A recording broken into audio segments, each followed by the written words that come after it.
ইরানের মুসলমানেরা তাদের সাথে আমাদের আকীদার অনেক বেশকম আছে, কিন্তু তারা যখন ঐক্যবদ্ধ হলো, ইরানের ওলামারা আয়াতুল্লাহরা যখন ঐক্যবদ্ধ হলেন, তখন আমেরিকার মতো বিরাট পরাশক্তিকে তারা পদানত করে ইসলামী রাষ্ট্র, তাদের ভাষায় তারা ইসলামী রাষ্ট্র প্রতিষ্ঠা করতে সক্ষম হয়েছে এবং আমেরিকাকে পদানত করেছে। এখানে আয়াতুল্লাহ খমিনীর একটি কথা আমার মনে পড়ে, কি সাহস তার!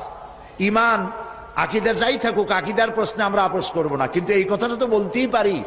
যখন আমেরিকা তাকে বলেছিল যে আমার দূতাবাস থেকে যে 56 জনকে গ্রেফতার করা হয়েছে আমেরিকান, এদেরকে ছেড়ে দাও, তা না হলে তোমার খাদ্য রসদ আমেরিকা থেকে যত সাহায্য যায় সব বন্ধ করে দেওয়া হবে। আয়াতুল্লাহ খমেনি জবাব দিয়েছিলেন আমেরিকান প্রেসিডেন্টকে, তুমি কারে খাবারের ভয় দেখাও?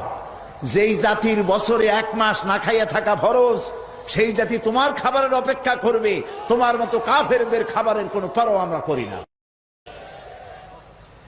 মুসলমানেরা যখন ঐক্যবদ্ধ হয়েছিলেন, আল্লাহ তাদেরকে বিজয় দান করেছিলেন। সেখানে ঐক্যবদ্ধ হওয়ার জন্য আসুন তাওহীদের উপর ঐক্যবদ্ধ হই, খাতমে নবুয়তের আকীদার উপর ঐক্যবদ্ধ হই, শিরক এবং বেদাতের বিরুদ্ধে কথা বলি, একই সুরে বলি, একসাথে বলি, জীবনকে বাজি রেখে বলি। আল্লাহ তাআলা এই তৌফিক আমাদেরকে দান করুন।